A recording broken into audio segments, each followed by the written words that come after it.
Jai Gurudev Bela, you can get started, Bela.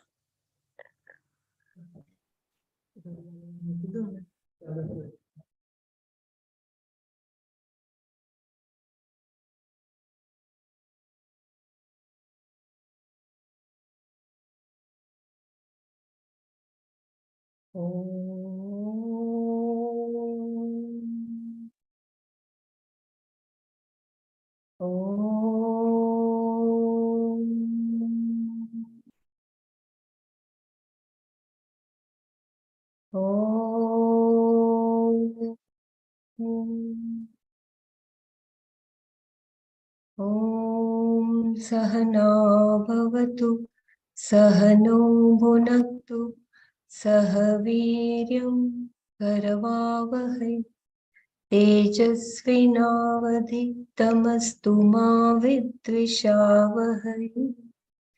Om Shanti Shanti Shanti.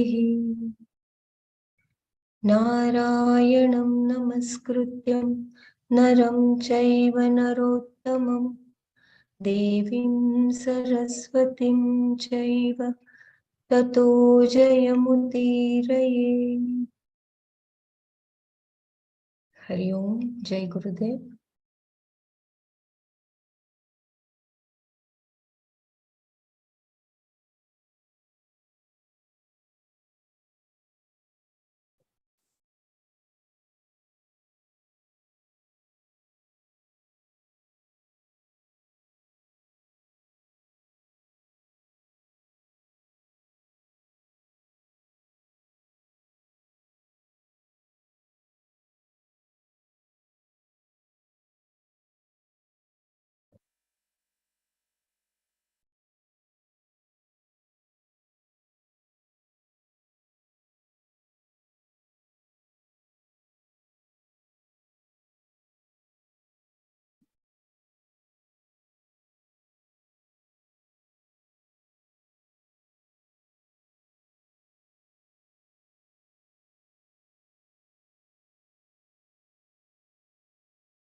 We were looking at 22 verse, right?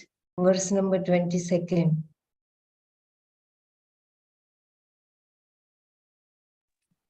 Yeah, I think we read a couple of paras in 22nd.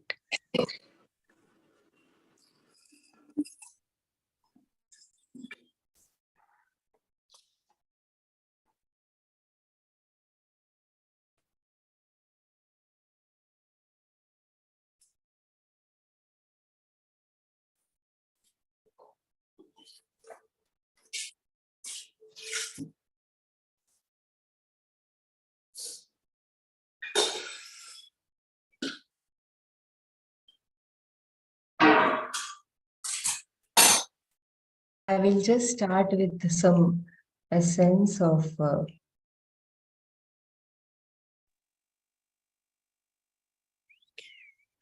I think it was desirable experiences don't last. Yeah, that's what, but I will just read a paragraph before that. Yeah, before that you can, yeah. Yeah.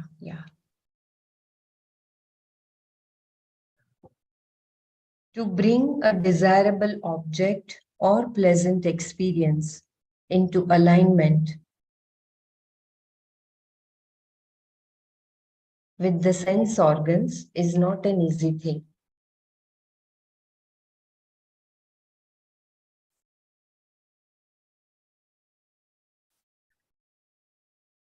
If you want to see an object that is away from you, you either have to take yourself to the object or bring the object to you.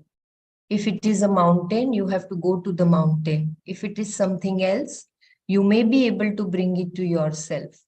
Either way, you have to work for coming into contact with it. I think this we had finished, no?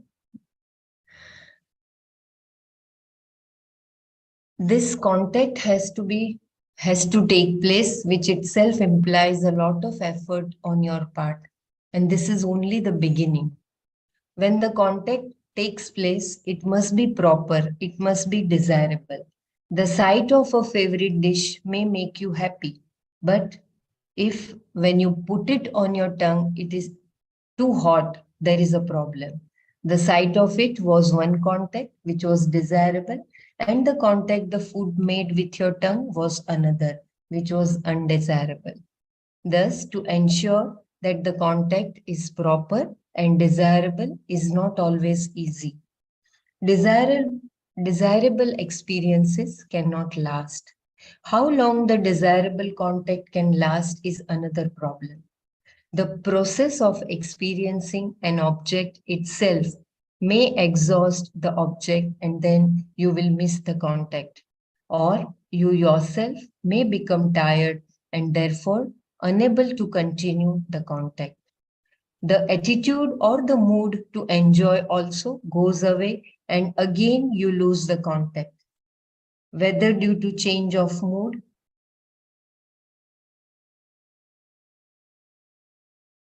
the sense organs becoming tired, or the object no longer being available, you always find that this kind of happiness is only temporary, if not momentary. And when it goes, it leaves you high and dry. It leaves you unhappy.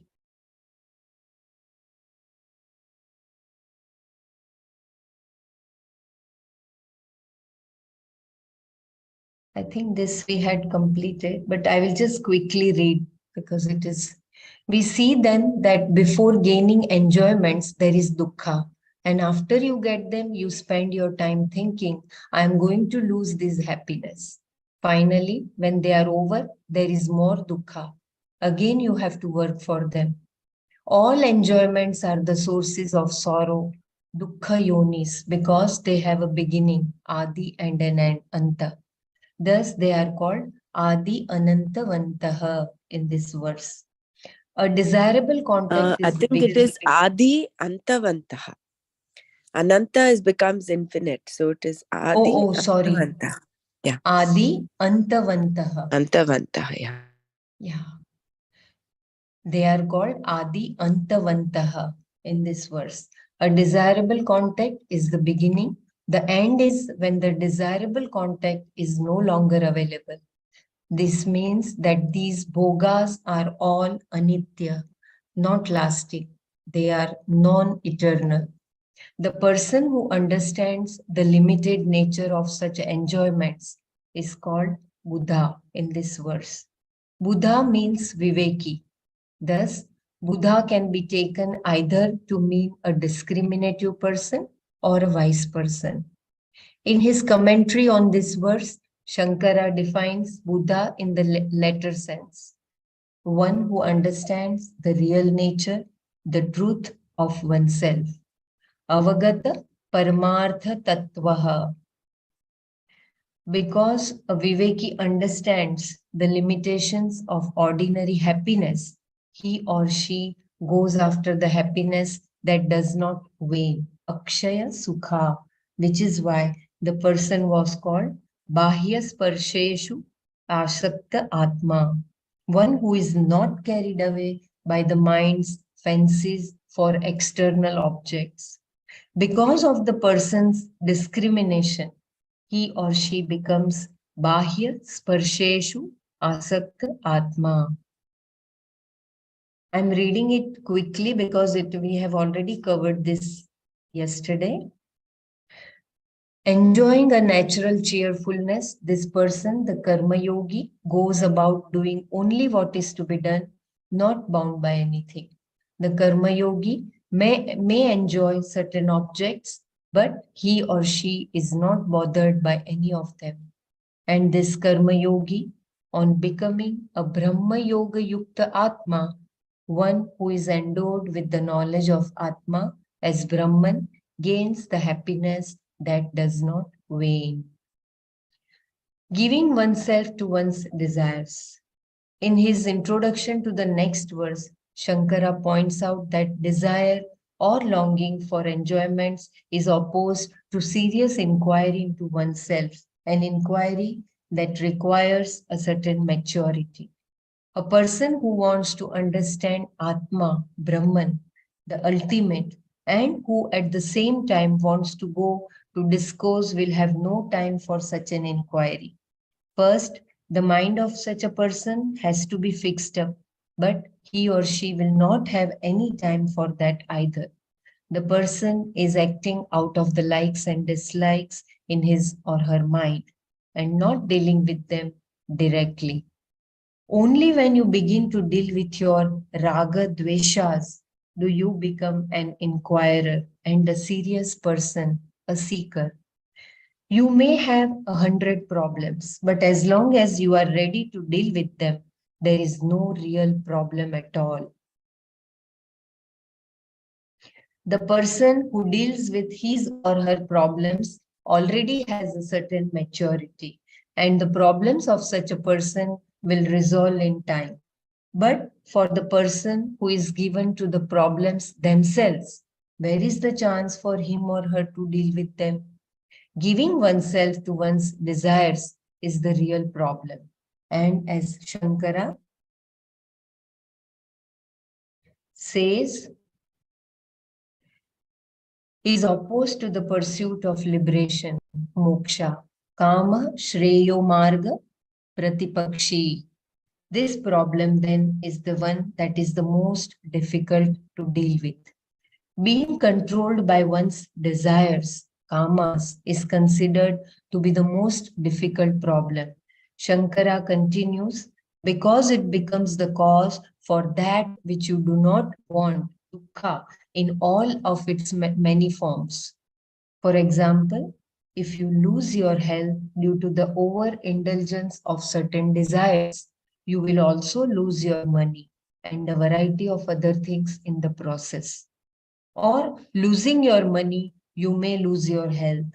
And these kamas in the form of raga, dveshas are not easy to eliminate. Durnivara, in other words, they are difficult to get in hand. Therefore, extra effort is required in order to bring about an antidote for kama, as Krishna infers in the next verse.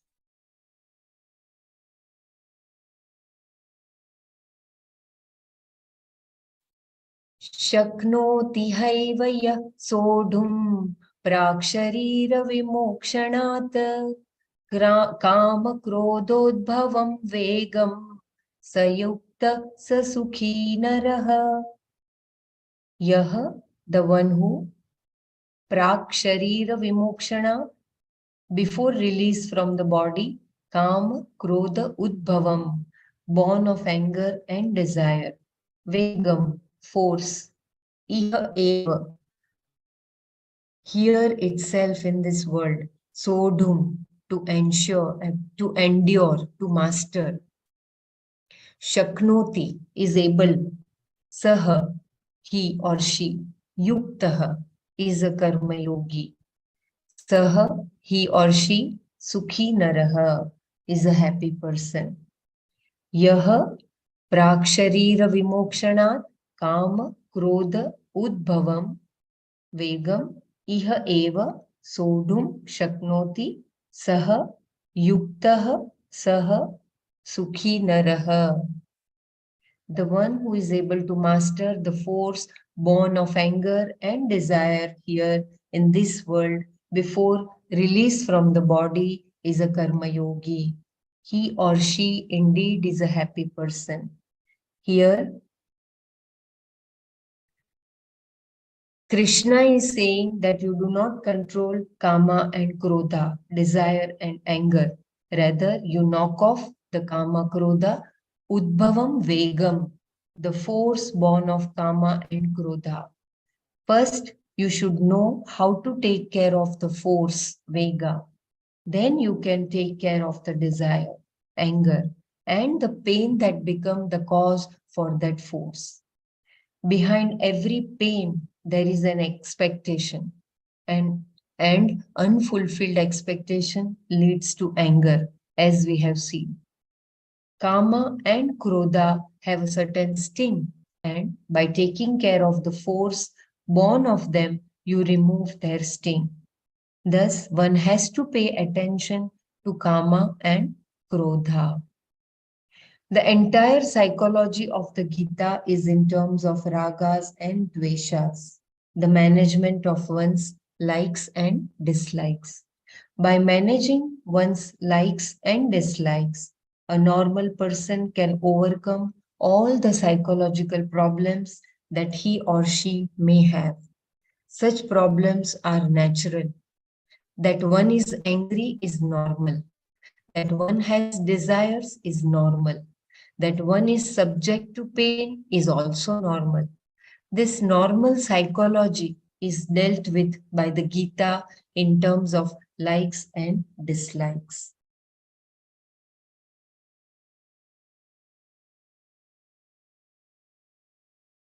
Kama, desire, is a common word for both raga and dvesha. Kama is purely a want, the thought process through which you desire an object, an end, is called kama. The desire can be either to gain something, raga, or to avoid something, dvesha, to retain something gained, or to get rid of something that one already has. This karma produces a certain force, certain symptoms, which are indicative of the virulence of desire. If these symptoms were not there, you would not know whether the karma was a binding desire or a non-binding desire. This is very important. I'll read once again. Kama, desire, is a common word for both raga and dvesha. Kama is purely a want. The thought process through which you desire an object, an end, is called kama. The desire can be either to gain something, that is raga, or to avoid something, that is dvesha, to retain something gained, or to get rid of something that one already has. This karma produces a certain force, certain symptoms, which are indicative of the virulence of desire. If these symptoms were not there, you would not know whether the karma was a binding desire or a non-binding desire. If a person has a desire that is not fulfilled and he or she does not get upset in the process, then that desire is not a binding desire. We are not dealing with non-binding desires here. We are dealing only with those that produce a force, vega. This vega is the outcome of desire and is something that indicates the virulence or the intensity of the karma, as well as the krodha, the anger that results if the desire is not fulfilled. The vega, then described here by the expression kama krodha udbhavam vegam, the force that is released by or born of kama and krodha, is the ultimate object to be mastered. This is the whole essence of the verse. So beautifully, Swamiji is describing the psychology.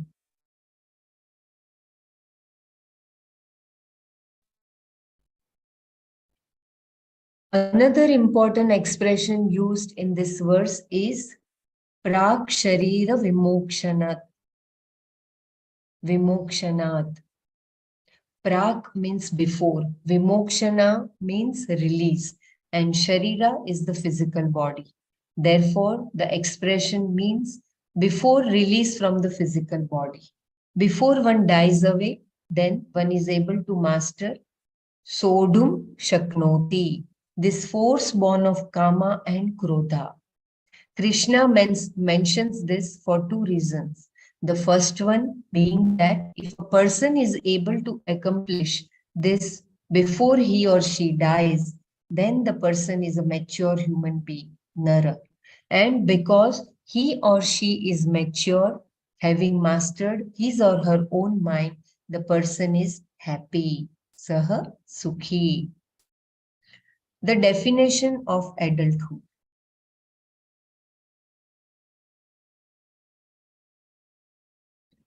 It seems to me that human life is divided into two activities. One is to gather all sorts of nonsense as a child, and the other is to learn how to manage them all.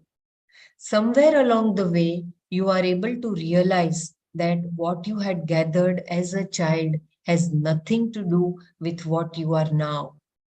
Only the person who realizes this and then addresses the problems that arise can be called Nara. Until then, the person is still a child. Therefore, I would say that if a person is able to master the force born of desire and anger, he or she has made it as an adult human being. I would say that he is a Sukhi and also a Karma Yogi because to master the Vega of Kama Krodha requires a certain attitude. Maturity also implies expressing one's free will in its highest form, meaning that one can voluntarily appreciate and offer prayer. Prayer and a prayerful attitude are the expressions of a mature will. In fact, they are based on will alone. No one is driven to prayer. You are driven to swear, to cry, and to do varieties of things, but you can never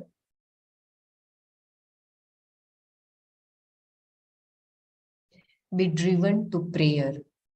Even if one prays in a moment of distress, the will is expressing in its highest form. In the act of prayer, you do not see the one to whom you pray. Ishvara is nowhere around. All you see are the contending forces that you have to deal with. Therefore, if in the process of living, a person is able to appreciate an Ishvara and offer a prayer to him, that person becomes a Karma Yogi. Without this, the Kama Krodha Udbhavam Vegam is not easy to master. This particular religious conversion, as it were, has to take place in the person and is what is implied here by the word yukta, meaning yogi. And this karma yogi, this mature person who is able to master the force born of desire and anger is a happy person. Saha sukhi naraha.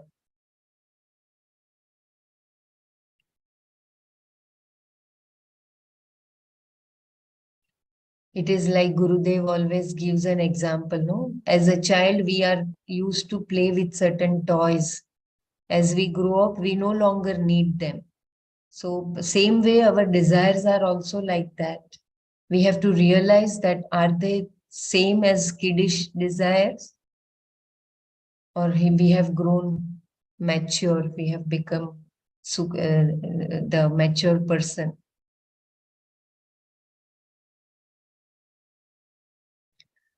Kama, yoga, and knowledge reflect an order. Kshamyatam, karma yoga and knowledge reflect an order.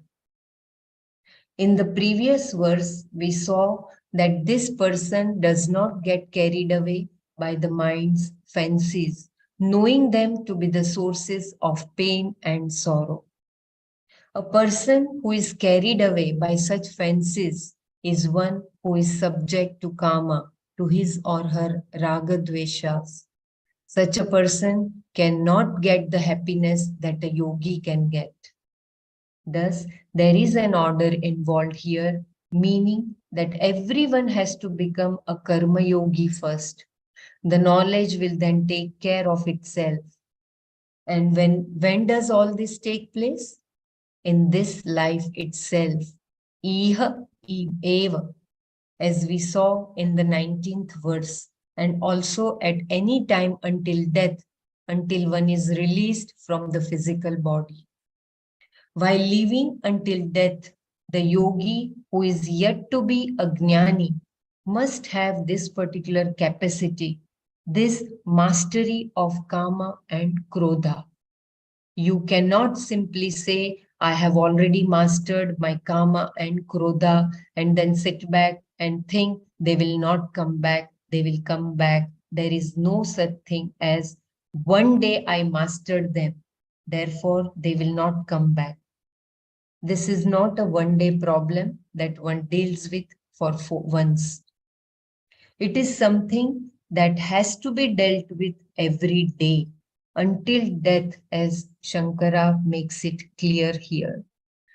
This is very important paragraph. I'll just read once again. Thus, there is an order involved here, meaning that everyone has to become a karma yogi first. The knowledge will then take care of itself. And when does all this take place? In this life itself. Iha eva, as we saw in the 19th verse, and also at any time until death, until one is released from the physical body. While living until death, the yogi who is yet to be a jnani must have this particular capacity, this mastery of kama and krodha. You cannot simply say, I have already mastered my kama and krodha, and then sit back and then think that they will not come back. They will come back.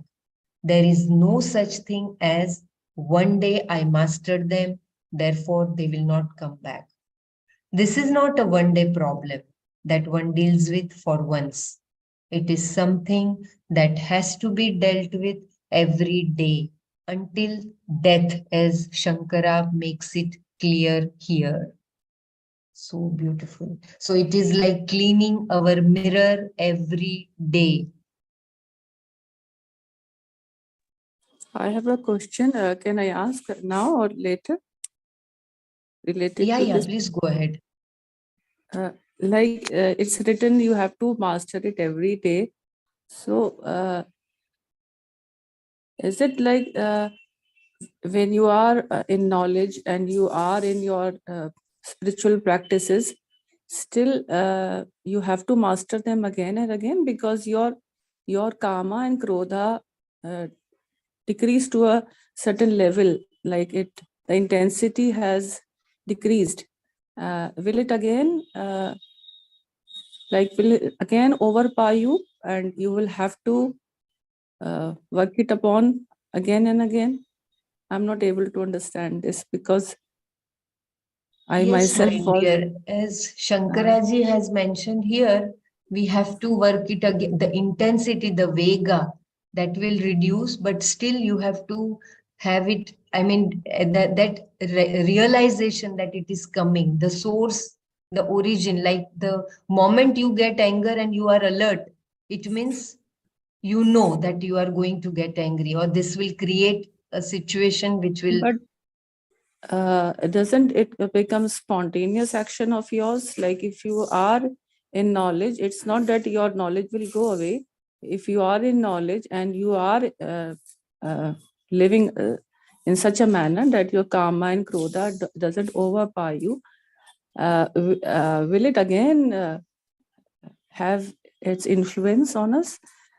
Because once your this nature changes, it doesn't I'm not able to follow it, because no, it will resurface depending on the situation you are facing. Okay. Very much into knowledge, but in the pandemic, when I lost my siblings, I was overcome with grief. So that is, again falling back. Okay.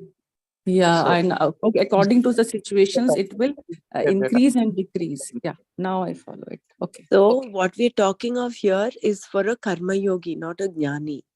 So he's still work in progress. For a jnani, the one who is a jnana nishta, there is no looking back. Tatyam gatva chaparam lab. I mean, once tadhama paramam mama, that when he reaches that place, there is no return for a jnani. What is who is being talked of here is only a karma yogi who is still in the process of attaining knowledge. Yeah, Jnani will not have any influence. He has his own. That is one. And the second, I think it's in the second chapter or so, you may have taken care of your karma, but the rasa might still be there. That little faint, if you remember, there was this example that Nana had given of garlic put in a vessel. You remove the garlic, but that smell of the garlic still remains in the vessel. So that karma, that rasa might still be there somewhere deep within. Unless even that is taken care of, that can resurface anytime. So therefore, you have to be alert. And that is why it is said this path is like walking on the razor edge. You have to be alert and aware every moment. Yeah. So it is not enough if you superficially take care of your karma. It has to be uprooted.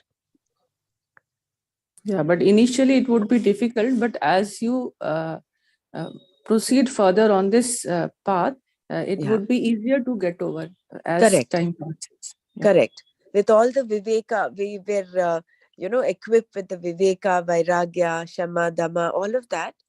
Then, of course, all slowly our binding desires will slowly start getting to become non-binding desires. That is what a karma yogi does. No, he offers everything, whatever he gets as a prasada, and he takes whatever he gets. So it becomes a non-binding desire. Right. Thank you. Yeah, that's so beautiful. And like Gurudev also tells that like Nilakantha, like Lord Shiva keeps the poison until throat only. Same way your anger and all the other things, they remain at the surface level only. They don't sink into yourself.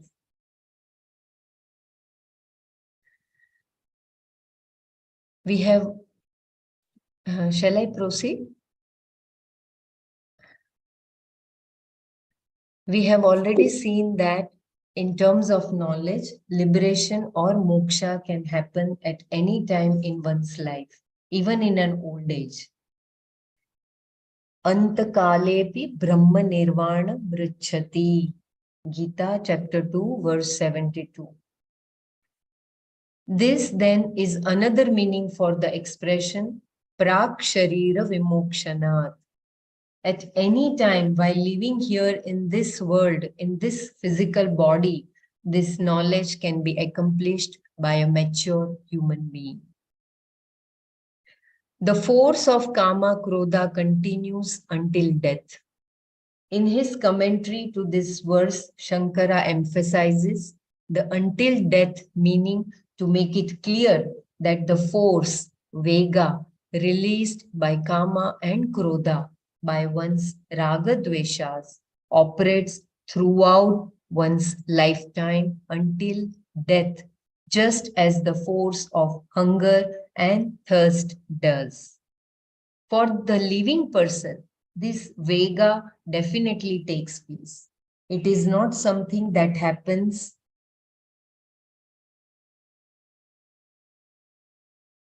one day and goes away the next. And what is its cause? The causes are endless, Shankara says. Ananta Nimittavan. Ananta Nimittavan Hi Saha Vega.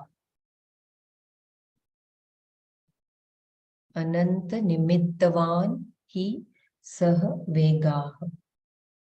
What makes you angry? There are countless situations that can cause anger. Therefore, there is no end to the force, Vega, that is born of desire and anger. In certain situations, there will be no force. whereas in other situations, the Vega will be there in various degrees. And the Kama Krodha from which this force comes can be virulent indeed. The necessity for alertness.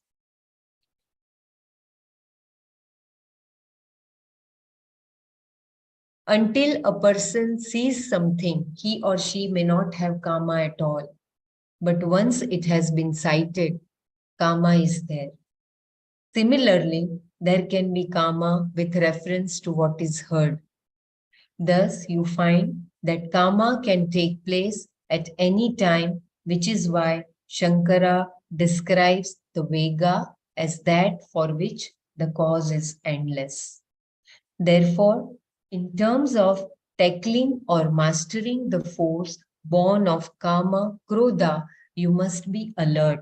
You should not relax. This does not mean that you should become tense. It simply means that you should not become indifferent. And from the standpoint of one who is a yogi and not a gnani, this alertness must continue until death. As we have seen previously, kama refers to both likes and dislikes, raga, dveshas. Here the emphasis is mainly on raga, that which is desired by you. Within the scope of your sense perception, an object is seen or heard. You may have experienced the object before as something desirable, and therefore you remember it. When you experience this object, it becomes the cause for your happiness and is therefore desirable to you. Then you long for it. This longing is like thirst, a thirst for the objects that make you happy. The longing itself is called kama. All desires are not the kamas that we discuss here, only those which are binding.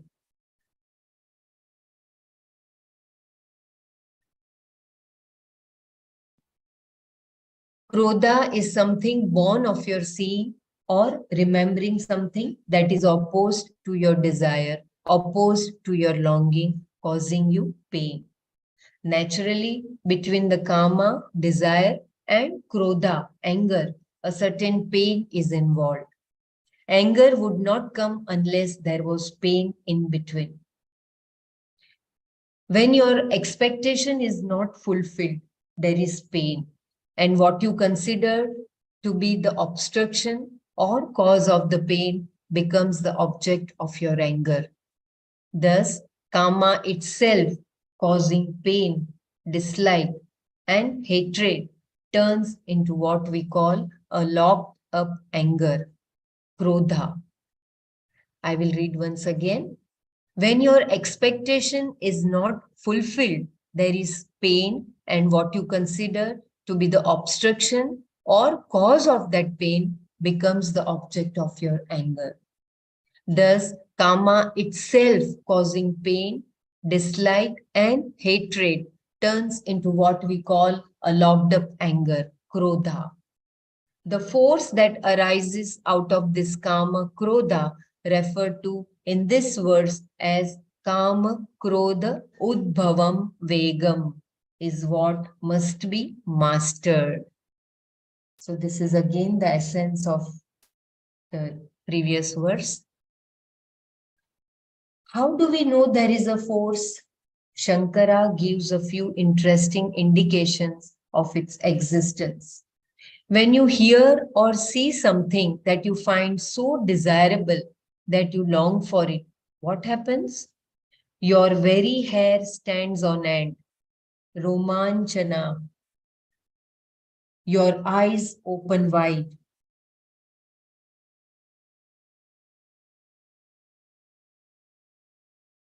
Prahrista netratva.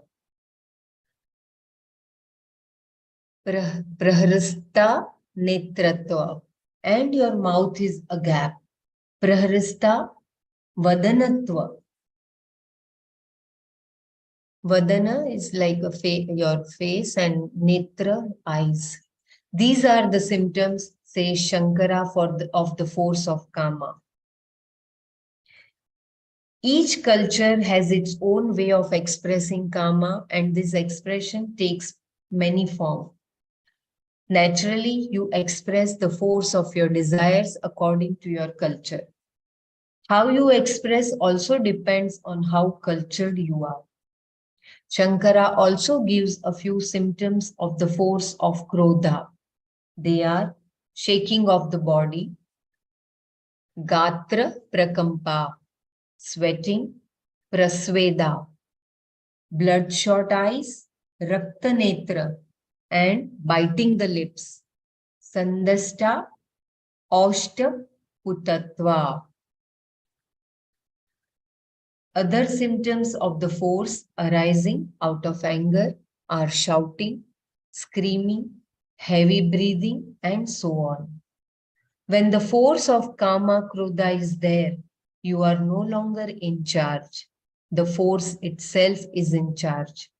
Thus, this is the force that is to be mastered. The methods for which were already pointed out in the 3rd chapter, where Krishna talked about Karma Yoga. In fact, this self-mastery is mentioned all over the Gita. So beautiful.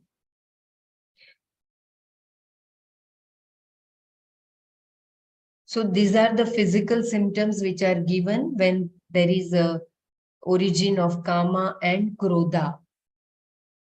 For the expression of Kama, the expressions, they differ according to the culture. And for the expression of Krodha also, there are some physical symptoms which take place, which you can see at the physical level as well as mental level.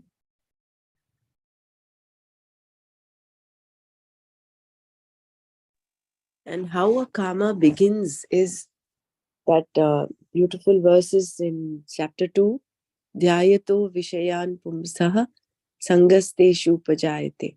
Sangat Sanjayate Kamaha Kamat Krodho Vijayate.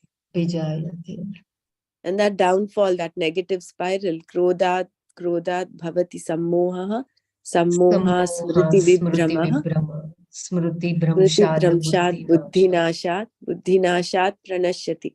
So that downfall can happen anytime. So therefore that element of alertness required for a karma yogi, because dhyayato vishayan pumsa, it can be, the karma can arise when you either see an object or hear about an object, and then you're dwelling on that, and then that longing begins, that karma sprouts. I want to have it, I want to possess it, or I don't want to have it. Both, it includes both raga and dvesha. So keeping our upper story clear and being in that state of witness consciousness, so that we can weed out the karma that keeps sprouting up as weeds.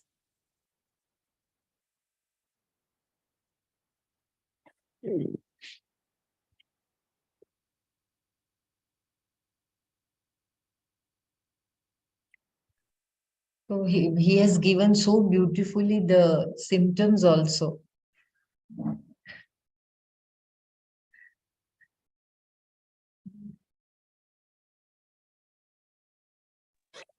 See, that is why it's like the storms of emotion that Gurudev talks of in the Ashtavakra Gita, where he says, once you're overcome, they come, and then you are not in control then. The storms of emotions, they take over you. This Udbhavam Vegam of the Krodha takes over you, and then you are left helpless. That shouting, screaming, blood getting into your head and eyes turning red, and you start breathing fast, and all those symptoms.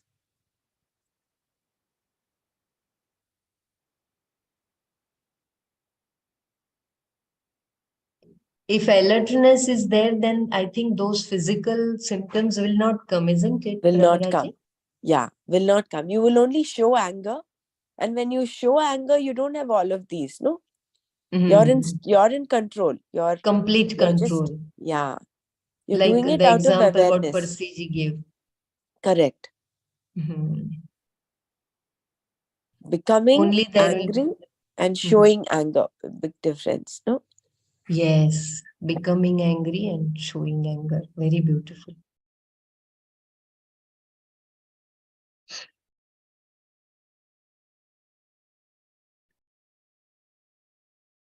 And the issue is that this can continue until death.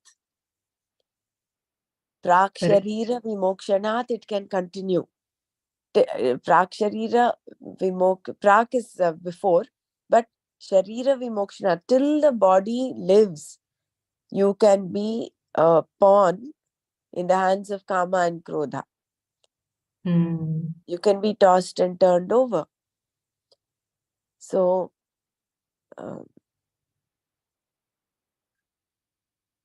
and at the same time, here Krishna also says that you can get vimukti even just before death, so that there is no time period. He's not closing in the thing saying it is only time bound. It's time bound, yes, until death. So any time before death, you can get vimukti, and any time before death, you can be tossed and turned over by Kama and Krodha.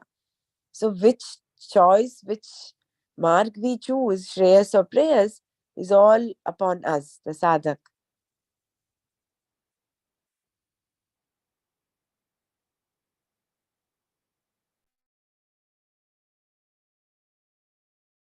So desire is okay, but unless it becomes a binding, it becomes a problem, isn't it? Desire itself may not be a problem, but when it becomes a binding. Correct. But even that binding desire, even a non-binding desire, we will have to, because in the previous paragraph, some previous paragraphs, it was said, every time you are indulging in, even if it's a non-binding desire, you are that much away from self-enquiry. For instance, watching a movie, it could be a non-binding desire for you. That desire comes and you say, okay, I want to watch a movie. Whether you're able to watch or not watch, you're not getting bound by it. But suppose you actually start watching a movie.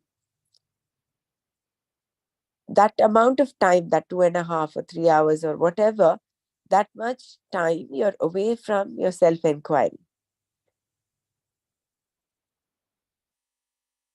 Yeah, so therefore, so beautiful. We will have to also chisel out our non-binding desires. Otherwise, you'll say, okay, I'm not being bound by desires, but you'll continue to have these endless non-binding desires. Then it makes no sense, no?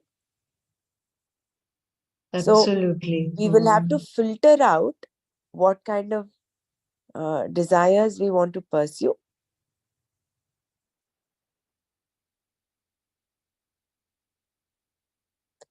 Yeah. Very nice. What is self-mastery? Self-mastery comes with living a disciplined life, having a sound value structure that includes prayer and a prayerful attitude, prashad buddhi, all of which we have seen. This attitude is based on a glad acceptance of what is, living in conformity with the order of dharma and appreciating this order as Ishvara. If you live in this way, you find that the Kama Krodha Vega loses its sting. Even if anger comes, you are not overcome by it. Only in this way do you become one who has self-mastery, one who is a yogi. As a yogi, you are in charge and therefore you are a cheerful person, sukhi. Otherwise, you will have a yo-yo life wherein the Vega takes care of you. Under the spell of this Vega, you are likely to do anything because you are no longer rational. Whatever wisdom or culture you have becomes useless when the Vega, born of your desire and anger, is in charge. Whereas one who is able to address this problem, who can withstand this force, is a Nara, a mature human being. So beautiful. I will read once again. Self-mastery comes with living a disciplined life, having a sound value structure that includes prayer and a prayerful attitude, prasad buddhi, all of which we have seen. This attitude is based on a glad acceptance of what is, living in conformity with the order of dharma and appreciating this order as Ishvara. If you live in this way, you find that the Kama Krodha Vega loses its sting. Even if anger comes, you are not overcome by it. Only in this way do you become the one who has self-mastery, one who is a yogi. As a yogi, you are in charge and therefore you are a cheerful person, sukhi.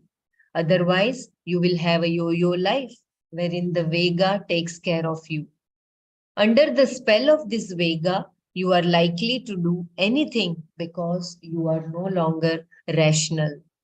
Whatever wisdom or culture you have becomes useless when the Vega, born of your desire and anger, is in charge. Whereas one who is able to address this problem, who can withstand this force, is a Nara, a mature human being. Here I'm reminded of this example when there is an eclipse. As children, a mother would tell, that you just lie down, you don't do anything, you're not allowed to do anything during an eclipse. Like they used to give examples which were maybe like the examples in the Puranas magnified, like if you cut cloth or if you cut paper, then your ears would get slit or something like that. And they would means resist all activity. And then at the beginning of this paragraph, it is said that when you are prayerful and all that, the force of this thing goes down. See, even during an eclipse, you don't eat, but as children, we want to eat, and then we say how much more time is left? Ab aur kitna time bacha hai? Like how much more time will we have to remain hungry? Like we go on pestering our mother, and she says, "Go on lying down, go on lying down, don't do anything." So like, and then she, after the eclipse is over, then she has to start cooking again after taking bath and give food to us. So now when Gurudev says, like you do Om Namah Shivaya chanting, so that discipline of prayer which comes into us, and we don't feel hungry, nothing. That force of the desire has automatically gone down when we are meditating and we are chanting Om Namah Shivaya. Like he says that it's thousandfold more powerful when you do it during eclipse, the chanting. Like you do it 100 times, that it may become 1 million times more powerful. Like uh, that was the example that came up in my mind about the force of desire decreasing with the prayers being said. Yeah, that is so beautiful. Even the intensity reduces, the temptations, and that they don't take place only. Correct. So beautiful. Problems must be addressed. People do not address this problem at all, and for the most part, suffer under the force of Kama Krodha for their entire lifetime. They live a life of Vega and then they die. They do not even have a chance to address the problem. I'm sorry. I will read once again. People do not address this problem at all, and for the most part, suffer under the force of Kama Krodha for their entire lifetime. They live a life of Vega and then they die.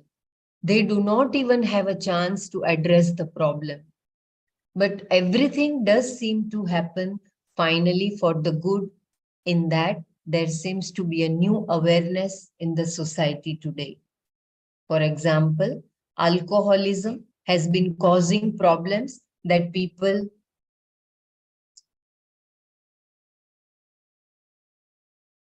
Alcoholism has been causing problems that people were not really aware of until fairly recently. But now it is understood that everyone who lives or has lived in a house where alcohol is used is affected. And because of this realization, a huge movement has resulted, a brand new wave that is not an ordinary one, in which it is commonly accepted that there is no way of resolving these problems without addressing them directly. And to do this, it is also accepted that there must be prayer and religious conversion. A better society may be the natural outcome of this particular awareness alone, because those who go through this program of conversion and experience the changes that such a program implies will become really saintly people. These people will be sensitive to the problems of others. They will be people who do not harm others and who are very understanding and mutually helpful to each other.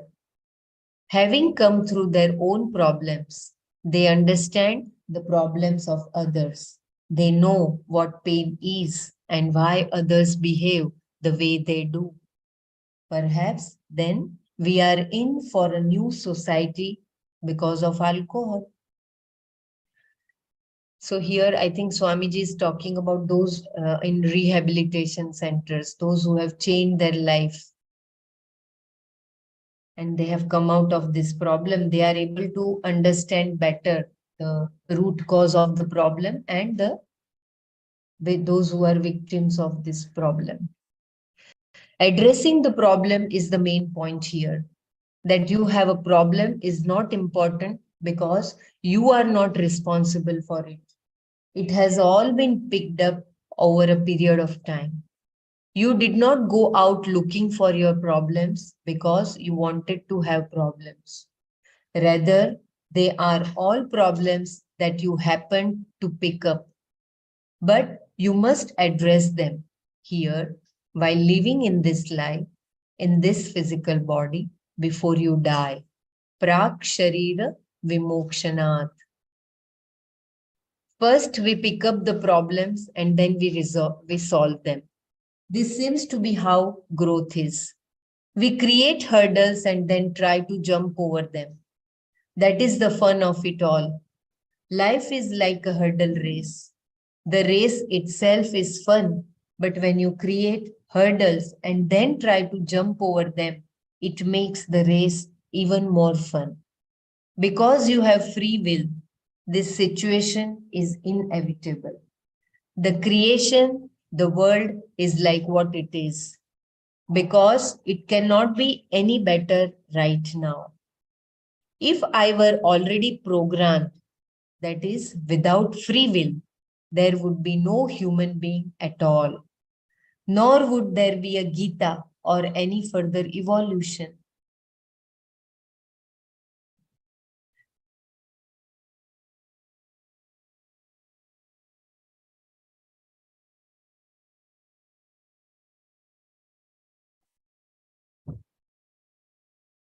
I'm lost. Just a minute.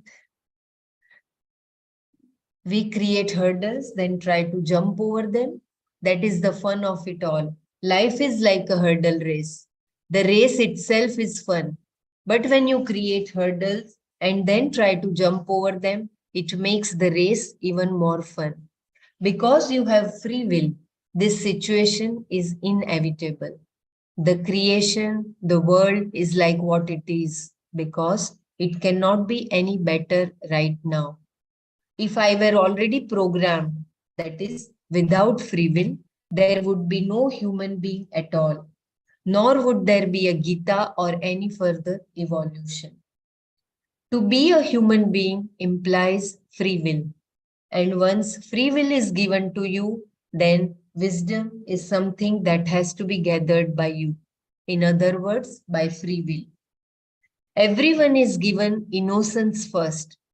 Then, while innocent, you gather problems. But you will also become mature.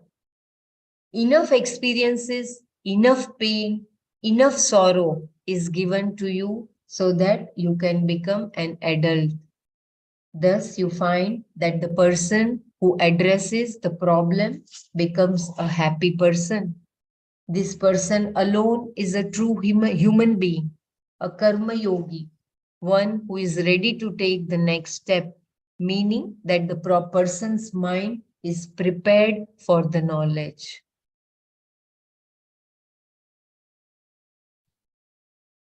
That is so beautiful. Should I stop here?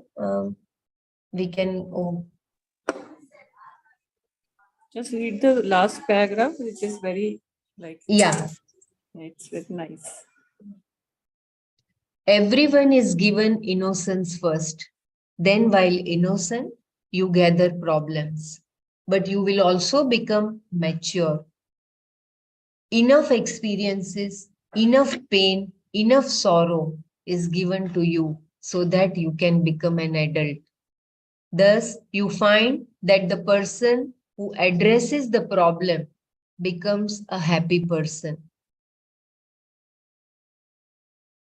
This person alone is a true human being, a karma yogi, one who is ready to take the next step, meaning that the person's mind is prepared for the knowledge. So, for becoming the jnani, the journey is already there. I mean, the path is prepared.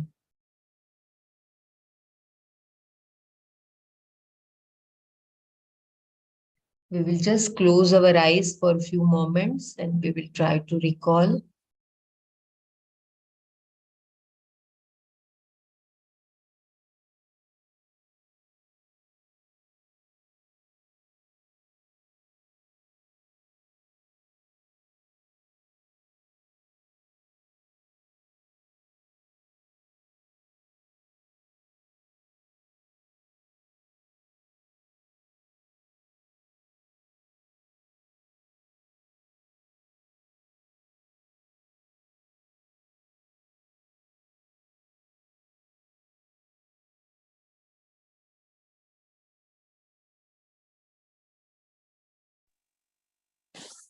Hari Om and Jai Gurudev.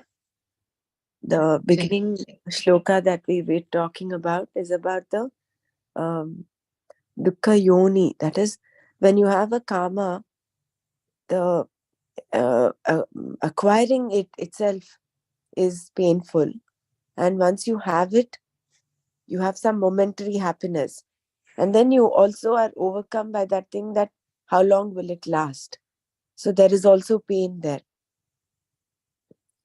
Like if I remember, China had given this example of when your relatives are coming home, your children are coming home, you're all so excited, you go on, you're looking forward to them. That itself is, and you want to do this, that and everything. So that itself is a lot of shrama. It's that there is pain in there. And then when they come, you are momentarily happy, but then you'll wonder when you'll start counting, doing a countdown, or they're going to be here for 3 days, 2 days, 1 day. So even when they're there, you're caught up by the fact that they're going to leave soon. So the whole process itself is dukkha yon. It's like dukkha. It is wrought with that fear and unhappiness. So therefore this adyantavantah kaunteya dukkha yonaya evate. So this realization that every karma that we have has some elements. Maybe it varies from degree to degree, but there will be this before you acquire it. Like you want to say eat something, so you have to, in order to eat, you have to do that process, that either go to the restaurant or cook it yourself, So that itself starts, the pain starts from there, and then it continues. And then once it's over, it loses that law of diminishing value. How many gulab jamuns can you have? Maybe the first one is very tasty, but you go on eating because you like gulab jamun. The fourth or the fifth, you will say, enough, I don't want to have any more. So there is pain, even if you, there is no sukha whatsoever. There is no that sense of fulfillment there. And what Swamiji is talking about, Krishna is talking about, is about the binding desires, not so much the non-binding desires. So if you don't get what you want, any obstruction to your want, then your anger is directed to that. It could be an object, it could be a person, it could be a situation. So then you are upset and you're angry, and all the symptoms of anger, the very beautifully is described.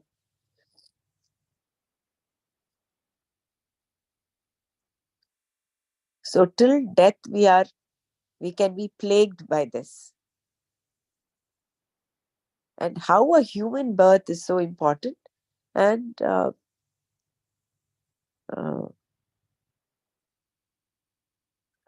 going towards maturity, especially this last paragraph.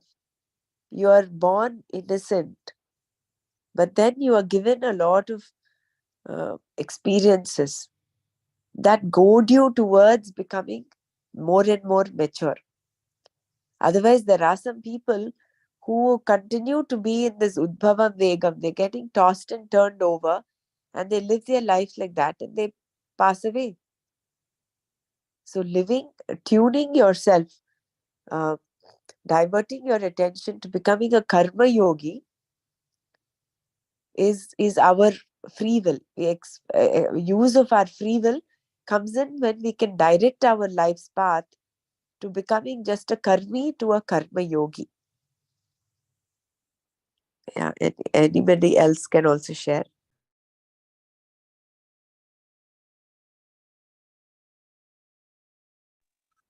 This is how the evolution take place. Like in the last paragraph, how from a child to an adult, every time, every lifetime, you have those like inputs of all the good things, and you become, in every life you gather some information, and then again you take birth, and this how it keeps on evolving.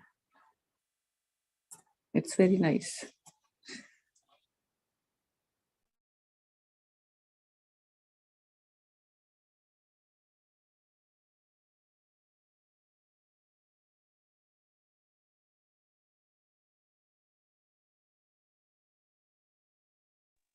Jai Gurudev. Here I want to share just one small thing. It is repetition kind of. That Tivra Madhyam Mand speed, no? The way spiritual path one seeker goes with. Here this many of us, we got Sudarshan Kriya, we got the glimpses of Gurudev. And then suddenly this thing dawns in the mind, this is what I really want to do, or I was seeking for. But then that what you say, that fire in the belly, no, slowly it dies down for many. And then again we go back to our previous sanskaras or vrittis. So this discipline which today Belaji is reading is extremely important, and this is the thing where I think so we can help each other much more to remain steadfast more and more, and not to get caught up with the cravings and aversions. Even I also feel that many times I fall trap of dunya kya kahegi, ghar walo ko, ye wo, in something or other thing, and immediately this thing shifts. Steadfastness, Brahmaraji was telling, no, with the knowledge. We compromise many times, I feel so. So nice that at least every morning we are going through these sessions. Jai Gurudev.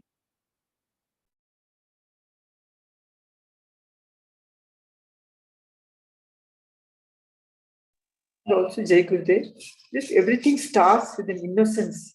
Here it says, means we are innocent people. Something किसी force ने कुछ करवाता है, making us do so many things, using us, creating, giving us desire, and then act some sort of like a puppets. I feel. I don't know. I felt like that. That particular sentence made me think like Jai Guru. Yesterday, I was watching a video of a puppet player. Like he was making a small a girl playing a guitar, and how he was handling those strings so that she can and with the music was played, and how the guitar was being played and the fingers of that little puppet was moving. So just watching that, it struck me how every virtue of us, like if we are singing a song, or we are painting, or we are doing any type of activity in which we excel, it's the God who is handling us like a puppet, and it is his like doing, but we take the doership of ours, that it's me who is doing. I am good at painting, I am good at this thing. So just after watching it, it was a sudden realization how we take the ownership of our doings, and how that God is playing with us like a puppet, but only the self-realization is not there. So we keep on like we dip in this ignorance, and then again after realizing we again come up. It was very nice, like the experience I had yesterday. Jai Gurudev, and also Gurudev recently also in one of his satsang talks, May was mentioning so many devatas are there. There are a lot of influence. They make us, do certain things. And that's the reason during advanced course and all, we do the direction, namaskar and all that, not this anger. We're praying to the devata, please, it's not my real nature. Please don't make me do all that, I was able to connect that here. Thank you, Jai Gurudev.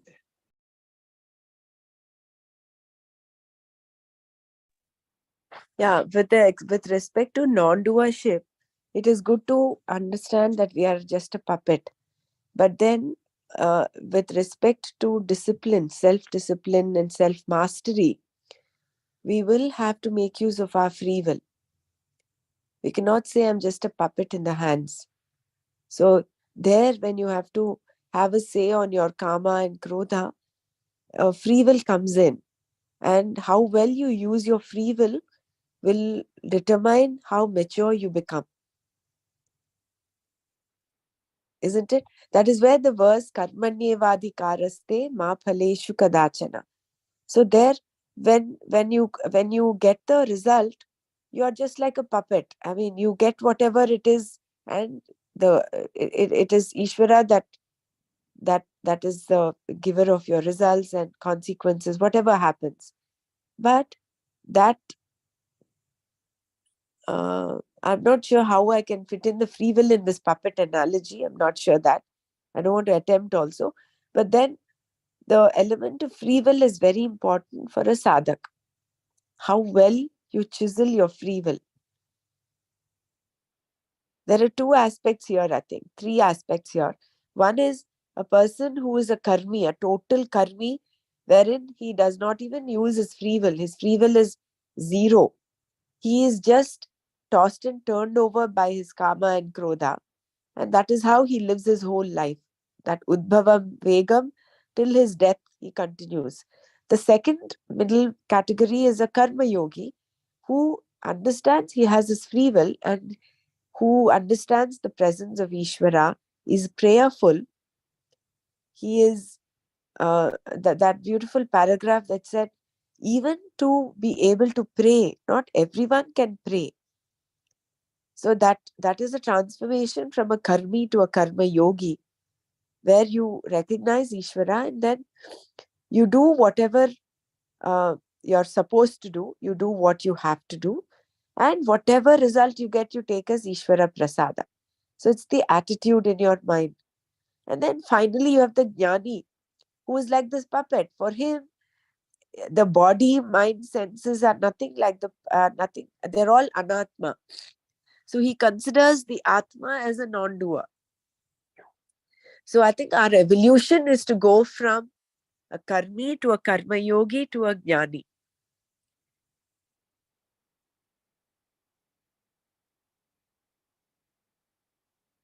So the puppet analogy is beautiful with respect to, I suppose, a jnani, where he considers himself, whatever is happening is just the play and display of Ishvara's will. But for a karma yogi, we have to use our free will to get to that state.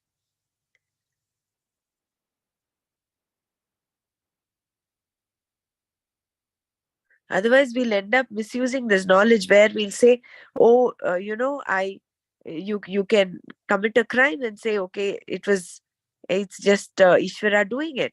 So then you have to also suffer the consequence of committing the crime. You will be put behind the bars or you'll be punished, and that is also Ishvara's give only, isn't it? So I think that is where the element of free will comes in. Yeah, the free will helps in evolving yourselves further. But what I visualized was that the qualities, like what the good qualities you have, they are being like the God is acting via you. You are the media. I related in that way, not in like you can whatever you are doing, it is God's will and you are just a instrument. I was relating that all our good virtues and all our what expertise we have, it is his gift to us, and he is playing through us, like we are the instruments only. I was relating in that fashion.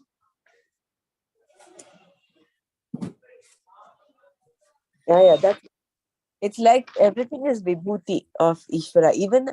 Even to a certain extent, our free will, if we are able to express our free will, if we are able to do this, also is is Ishvara's vibhuti, probably, right? But then, see, when you look at how Swami Chinmayananda had said, everything that is happening in your life, you are responsible. You have created a blueprint. Even that we are coming together in this satsang and discussing all this, in this manana, we have somewhere laid down the seeds for this. So that is the element of free will.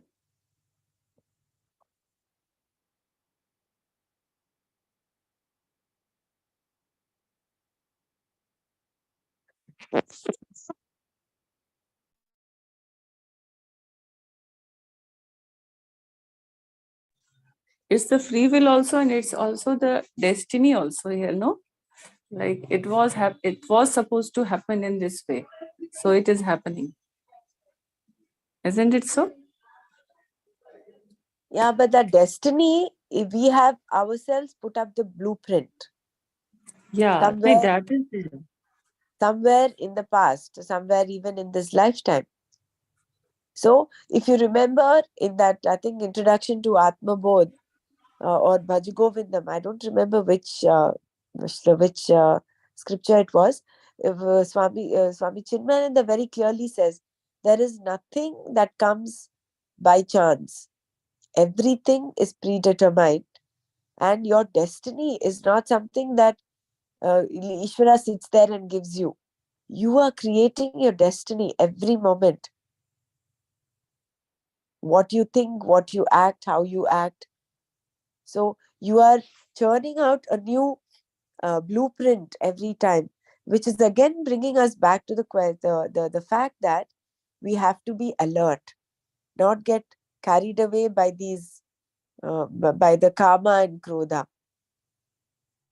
because otherwise every time we are engulfed by this the flood of emotion of either that karma or krodha brings in. We are that much moving away from the shreyo mark. That is why that beautiful phrase kamaha shreyo marga pratipakshi. Kama is against your shreyo mark.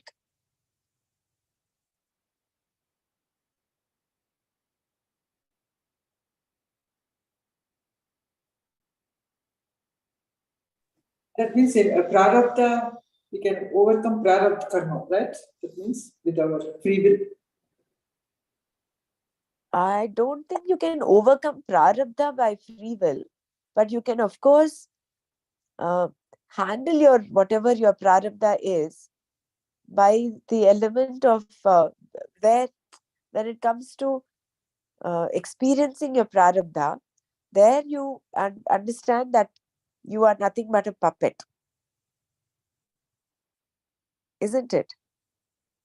When you're going through that experience, there you have nothing to do. It is like you've already got the consequence and you're going through it. You take it as prasada buddhi. But how you want to live your life? You want to live your life consciously, with alertness, awareness, with discipline. That is the element of free will that comes in. So it is it's both a play of free will as well as your uh, I don't know whether I'm putting it right, but when you're going through the result, when you get the result, you take it as prasada buddhi. So then even if it's your prarabdha, it's bad, like for instance, you're going through a lot of pain, you have to go through the pain, you will not suffer. Suffering is optional. Suffering is optional. So there again, you're using your free will, isn't it? You're using your free will and taking it as Ishwararpana Buddhi, as Ishwara Prasada. So that even there is an element of free will. That means free will is used for an attitude. In our attitude, we have free will. Yeah. Gurudev always says height is destiny, weight is your free will. So. Yeah.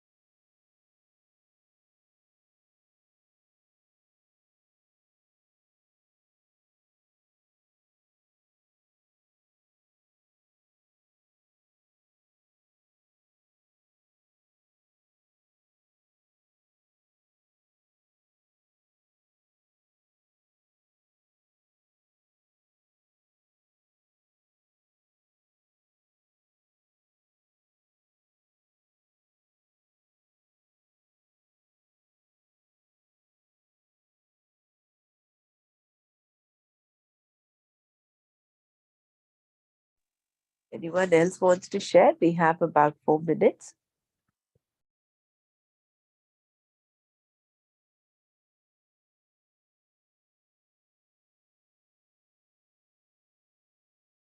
Everyone kindly share at least one line.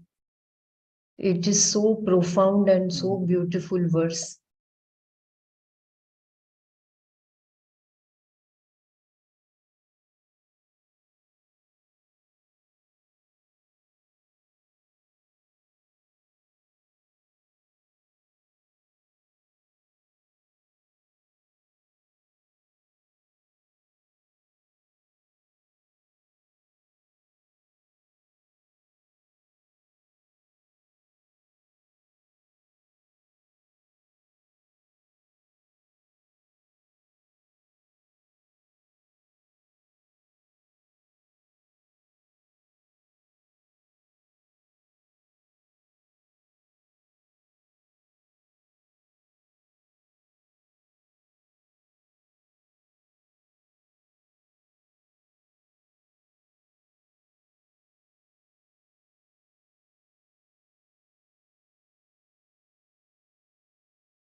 Jai Gurudev, just a small query. Like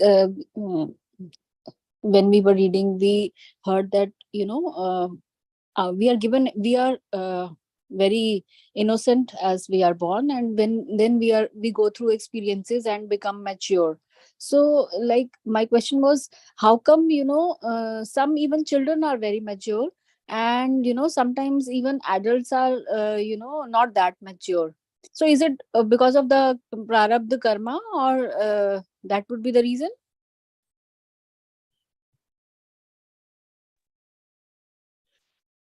That should be because of the vasana that we carry from the previous birth. The instincts, sometimes you find children right from second year, third year of age itself, they'll be doing excellent drawings. You really don't know, not even formally trained, but they'll be doing a lot of drawing. They'll be doing something very nice. Then you will be surprised. That is vasana. They had it some time ago and they carried it forward like the bank balance. It is like the hard disk from which you revive the old data. They have that connection still left. That Wi-Fi is working for them. And for those who learned a lot, but they left it everything in the previous Janma and starting from zero, they misplaced their hard disk or their Wi-Fi is not working properly. That is how in the common language we have to call it. Hari Om.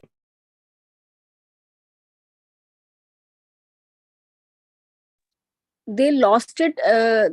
They lost it means uh, maybe like they were not attached, so it is dropped, or uh,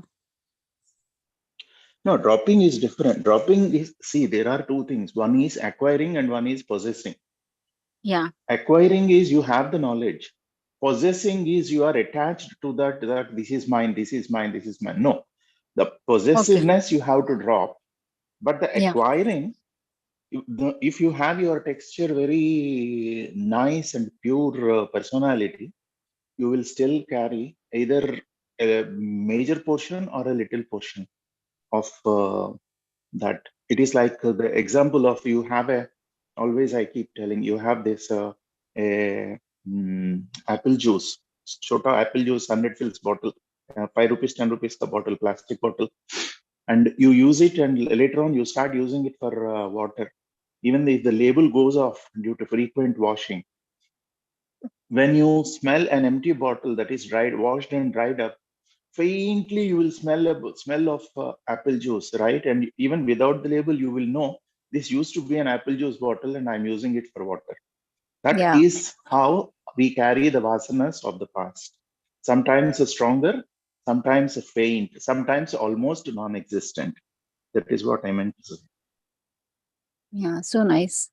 No, the other part, when we drop down and start afresh, uh, then again we are immature, and through experiences, then we get new, we attain a new level of maturity. So we will start in the next time from where we were to higher up, right? Yeah, Yeah, that yeah. is all your sadhana that you've done will not go waste. That will be carried forward. But then every birth, it is said gahana karmano gatihi. You do not know with what combination of prarabdha you'll be born with. So it all depends on. I mean, that itself is a secret how you are born with. If you remember the story of King the Jada Bharata, he was born as a deer because he had so much of longing attachment to the deer, although he was very evolved. But then, because he was a deer, because of his previous vasana, he was already a rishi. He was around in and around a hermitage, and then he was born as a dumb, not a blind, a dumb person. And then he's the one who gives knowledge. So the sadhana you do does not go waste. But every other thing, it depends on the combination of what karma you are born with, what prarabdha package you take birth with. So the sadhana that we do, of course, helps us evolve from birth to birth. That is what Krishna says. No, he says when Arjuna asks yoga brashto bijayate, he says, Shrimatam they will be born in a family which is conducive for their evolution. Exactly. So what if a karma yogi passes away without attaining knowledge? He will be born in an atmosphere, in a family that is conducive for his further growth. Yeah. So I think we'll conclude here. We are. Thank you. Thank you, Dee. Thank you, Bhaiya. Yeah. Om Loka Samasta Sukhino Bhavantu. Om Shanti Shanti Shanti. Om Tat Sat Shri Krishna Arpanamastu.